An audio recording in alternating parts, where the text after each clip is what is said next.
මහනුවරට ගිහින් ඓතිහාසික දළදා මාලිගාවේ පූජනීය දළදා වහන්සේ ඔබත් වන්දනා කරලා ඇති. දළදා මාලිගාවට ගිහිල්ලා දළදා වහන්සේ වන්දනා කරන්න ඔබට අවස්ථාව ලැබුණට දළදා වහන්සේ පියවි ඇහෙන් දකින්න ලැබෙන්නේ දළදා දැක්මකදී විතරයි.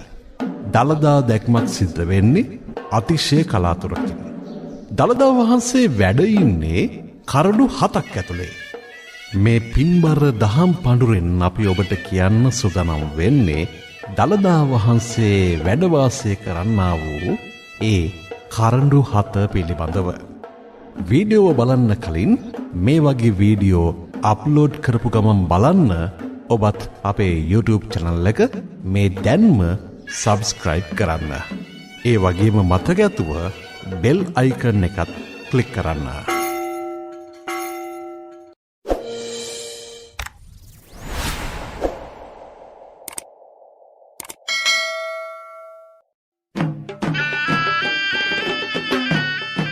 දීඝනිකායේ ලක්ඛණ සූත්‍රයේ සඳහන් වන ආකාරයට බුදුරජාණන් වහන්සේට දත් 40ක් නැත්නම් 40ක් තිබුණා. ඒ උඩු ඇන්දේ දත් 20ක් සහ යටි ඇන්දේ දත් 20ක් විදිහට. ඒ දත් අතරේ සිදුරු හිඩැස් තිබුණේ නැහැ. ඒ වගේම දත් උස්සුනෙත් නැහැ, කෙටි උනෙත් නැහැ, ඇලවුනෙත් නැහැ. සියලුම දත් මුතු ඇට පෙලක් වගේ සමසමව පිහිටා තිබුණා. මහනුවර දළදා මාලිගාවේ වැඩ වාසය කරන්නේ දළදා වහන්සේ. දළදා වහන්සේ ලෙස හඳුන්වන්නේ රදනක දත්. බුදුරජාණන් වහන්සේට රදනක දත් 4ක් තිබුණා. පාලි භාෂාවෙන් රදනක දත් වලට කියන්නේ දාඨා කියලා. මේ රදනක දත් 4 අනෙක් දත්වලට වඩා මදක් උල් හැඩයෙන් යුක්තයි. ඒ වගේම සතර දළදා වහන්සේ අනිත් දත්වලට වඩා සුදු පාටින් සහ දීප්තිමත් බවින් වැඩි. දැනට පිළිගැනීම අනුව ලෝකයේ දළදා වහන්සේ 4 නමක් වැඩ වාසය කරනවා. ඉන් එක් දළදා වහන්සේ නමක් වැඩ ඉන්නේ තව්තිසා දිව්‍ය ලෝකේ. අනෙක් දළදා වහන්සේ නාගපුරේ ජීවමානව වැඩ වාසය කරනවා. තුන්වෙනි දළදා වහන්සේ වැඩ වාසය කරන්නේ ගාන්ධාර දේශයේ. ඒ වගේම අනෙක් දළදා වහන්සේ වැඩ වාසය කරන්නේ සිංහල රටේ. එහෙම නැත්නම් අපේ රටේ. අපේ රටේ වැඩ වාසය කරන්නේ වම් දළදා වහන්සේ. දළදා මාලිගාවේ ඇතුල් මාලිගාවේ එහෙම නැත්නම් ගඳකිලියේ දළදා කරඬුව තැන්පත් කර තිබෙනවා. ඒ විශේෂ වීදුරු කුටියක සුවිසල් කරඬුවක් ඇතුළත. මේ සුවිසල් කරඬුවේ මාල, මුතු, රන් මාල තැන්පත් කරලා තියෙනවා. අපිට ඈත ඉඳන් දළදා වහන්සේ වන්දනා කරද්දි දකින්න පුළුවන්. මේ මාල සහ වස්තුව නොයෙක් යුගවලදී රජවරු සහ බිසෝවරු, ඒ වගේම සේනාධිපතිවරු, රාජ්‍ය නායකයෝ වගේම බැතිමතුන් පූජා කළ ඒවා. මේ පූජා වස්තු පූජා කළේ කවුද කියලා මාලිගාවේ තිබෙන කොමසාරිස් පොත කියන ග්‍රන්ථයේ පැහැදිලිව සඳහන් කරලා තියෙනවා. අපි හැමෝටම මතු පිටින් පෙනෙන දළදා වහන්සේ වැඩ සිටින මේ සුවිසල් කරඬුව පූජා කර තියෙන්නේ විමලධර්ම සූරිය රජතුමා. ඒ කරඬුව රිදී පාටින් යුක්තයි. මේ කරඬුව ඇතුලේ තවත් කරඬු 6ක් තිබෙනවා. මතු පිටින් අපට පෙනෙන මේ පළමු සුවිසල් කරඬුව ඉවත් කළාට පස්සේ දෙවැනි කරඬුව දකින්න පුළුවන්. ඒ දෙවැනි කරඬුවේ රන්පත් සමූහයක් තිබෙනවා. ඒ රන්පත්වල ධම්මචක්කප්පවත්තන සූත්‍රය සහ තවත් වටිනා ධර්ම පාඨ සටහන් කරලා තියෙනවා. මේ කරඬුව බුරුම රටෙන් අපේ රටට පූජා කළ කරඬුවක්. දෙවෙනි කරඬුව ඉවත් කළාට පස්සේ මතුවෙන්නේ තුන්වෙනි කරඬුව. තුන්වෙනි කරඬුව අඩි 1.5ක් විතර උසකින් යුක්තයි. ඒ නිර්මාණය කරලා තියෙන්නේ දඹ රණින්. මේ කරඬුව ඉවත් කරන්න නම් යතුරක් අවශ්‍යයි. ඒ යතුර තිබෙන්නේ දියවඩන නිලමේතුමා ළඟ.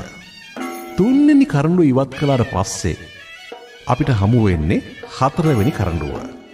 මේ හතරවෙනි කරඬුව රනින් නිර්මාණය කරලා තියෙන්නේ. ඒ කරඬුවේ මැණික් ආදී වටිනා දේවල් ඔබ්බවා තිබෙනවා. මේ හතරවෙනි කරඬුව ඉවත් කරන්න නම් මල්වතු පාර්ශවයේ මහානායක ස්වාමින් වහන්සේ ළඟ තිබෙන යතුර අවශ්‍ය වෙනවා. ඒ හින්දා මේ කරඬුව මල්වතු කරඬුව විදියටත් හඳුන්වනවා. මල්වතු මහානාහිමියන් හතරවෙනි කරඬුව විවෘත කළාට පස්සේ දකින්න ලැබෙන්නේ පස්වෙනි කරඬුව. පස්වෙනි කරඬුව එහෙම නැත්නම් ඇහැලේපොළ මහාධිකාරම්තුමා විසින් පූජා කළ කරඬුවේ යතුර තියෙන්නේ අස්ගිරි පාර්ශවයේ මහානායක ස්වාමින් වහන්සේ ළඟ. ඒ හින්දා මේ පස්වෙනි කරඬුව අස්ගිරි කරඬුව කියත් හඳුන්වනවා. මේ අස්ගිරි කරඬුව ඇහැලේපොළ මහාධිකාරම්තුමා පූජා කර තිබෙන්නේ 1816 අගෝස්තු මාසේ 29 වනදා ඉරිදා දවසක කියලා කරඬුවේ පාදමේ සටහන් කර තිබෙනවා. ඒ වගේම පාදමේ එතුමන්ගේ නමත් සඳහන් කරලා තියෙනවා. ඇහැලේපොළ විජේසුන්දර වික්‍රමසිංහ චන්ද්‍රසේකර අමරකෝන් කියලා තමයි මහා අධිකාරම්තුමාගේ නම සටහන් කරලා තියෙන්නේ. මේ පස්වෙනි කරඬුව ඉවත් කළාට පස්සේ අපිට හමු වෙන්නේ හයවෙනි කරඬුව. හයවෙනි කරඬුවේ පැත්තකින් තවත් කුඩා කරඬුවක් දකින්න පුළුවන්. ඒ කුඩා කරඬුව දන්ත කුමාරයා සහ හේමමාලා කුමරිය ලක්දිවට දළදා වහන්සේ වැඩම කරගෙන ආ කරඬුව. ඊට පස්සේ අපිට හමු වෙන හත්වෙනි කරඬුව අඟල් 4ක් විතර උසයි. දළදා වහන්සේ වැඩ සිටින මේ කරඬුව බුරුම රජෙන් පූජා කළ කරඬුවක් කියලා තමයි සඳහන් වෙන්නේ. අන්න ඒ හත්වෙනි කරඬුව තුලයි දළදා වහන්සේ වැඩ වාසය කරන්නේ. මේ අනුව දළදා ප්‍රදර්ශනයක් නැත්නම් දළදා දැක්මක් පවත්වන්නට නම් මල්වතු පාර්ශවයේ මහානායක ස්වාමින් වහන්සේ, අස්ගිරි පාර්ශවයේ මහානායක ස්වාමින් වහන්සේ සහ දියවඩන නිලමේතුමා කියන පාර්ශව තුනම එක්වන්නට අවශ්‍යයි. දළදා වහන්සේ ප්‍රදර්ශනයට තබන විට දළදා වහන්සේ තැන්පත් කරන්න වෙනම රන් කරඬුවක් තිබෙනවා. ඒ කරඬුව ප්‍රදර්ශන කරඬුව විදිහටත් හඳුන්වනවා.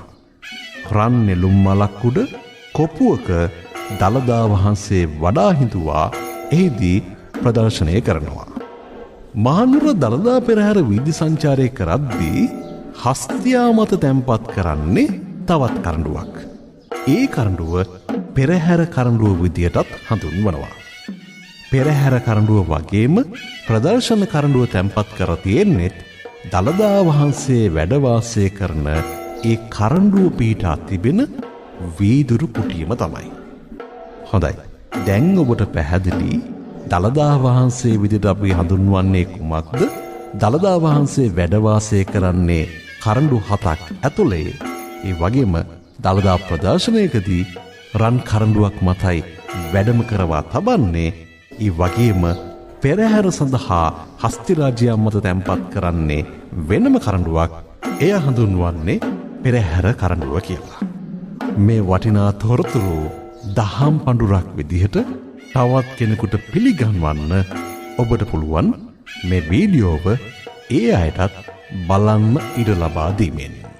ඔබට ඓතිහාසික කඳුඩ රට දළදා සමිඳුන්ගේ පිහිට ශක්තිය ආශිර්වාදය නොඅඩුව ලැබේවා. දළදා සමිඳු පිහිටයි.